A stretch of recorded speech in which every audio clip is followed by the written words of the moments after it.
నమస్కారం. ప్రైమ్9కి స్వాగతం. ప్రపంచం ఇప్పుడు ఆర్టిఫిషియల్ ఇంటెలిజెన్స్, సూపర్ కంప్యూటర్లు, అత్యాధునిక టెక్నాలజీ దిశగా పరుగులు తీస్తోంది. చేతిలో స్మార్ట్ ఫోన్, క్షణాల్లో ప్రపంచం నలుమూల సమాచారం. అయినా మరోవైపు ఇంకా మూఢనమ్మకాలను గట్టిగా నమ్మేవాళ్ళు ఉన్నారు. అది కూడా చదువుకున్న వారే కాదు.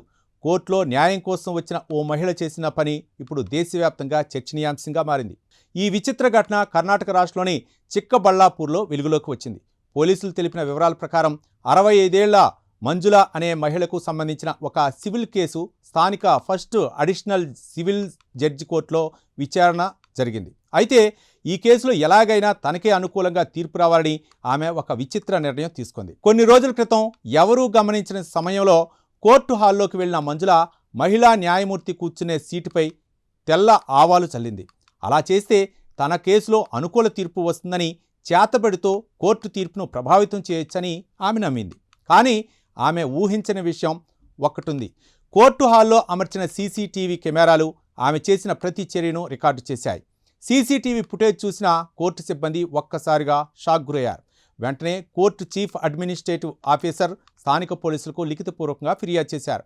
దీంతో పోలీసులు కేసు నమోదు చేసి సీసీటీవీ ఫుటేజ్ల ఆధారంగా మంజులను అదుపులోకి తీసుకున్నారు. విచారణ అనంతరం కోర్టులో హాజరుపరచగా న్యాయస్థానం ఆమెకు 14 రోజుల జ్యుడిషియల్ రిమాండ్ విధించింది. ఈ ఘటనపై స్పందించిన పోలీసులు మూఢనమ్మకాల పేరుతో కోర్టు వ్యవస్థను ప్రభావితం చేయాలని ప్రయత్నించడం తీవ్రమైన విషయమని స్పష్టం చేశారు. చట్టాన్ని తప్పుదోవ పట్టించే ప్రయత్నాలు ఎట్టి పరిస్థితుల్లోనూ సహించబోమని హెచ్చరించారు. ఇక ఈ వీడియో సోషల్ మీడియాలో తెగ వైరల్ కావడంతో నెటిజన్లు కూడా విభిన్నంగా స్పందిస్తున్నారు. ఇక నిజంగా మీ వైపు న్యాయం ఉంటే కోర్టు చట్టం ప్రకారమే తీర్పు ఇస్తుంది. చేతబళ్ళు మంత్రాలతో న్యాయాన్ని మార్చలేరు అంటూ చాలామంది కామెంట్లు చేస్తున్నారు. మరికొందరైతే ఇంత టెక్నాలజీ ఉన్న కాలంలో కూడా ఇలాంటి మూఢనమ్మకాలు ఇంకా కొనసాగటం ఆశ్చర్యకరమని అభిప్రాయపడుతున్నారు. చట్టం ముందు ఆధారాలు మాత్రమే మాట్లాడతాయి. మంత్రాలు, తంత్రాలు కాదు. మూఢనమ్మకాలు మనిషిని తప్పుదోవ పట్టిస్తాయి. కానీ న్యాయ వ్యవస్థ మాత్రం రాజ్యాంగం, చట్టాల ఆధారంగానే పనిచేస్తుంది. ఇలాంటి ఆసక్తికరమైన తాజా వార్తల కోసం ప్రైమ్9ను సబ్స్క్రైబ్ చేయండి. వీడియో నచ్చితే లైక్ చేయండి. మీ అభిప్రాయాన్ని కామెంట్ రూపంలో తెలియజేయండి. ధన్యవాదాలు.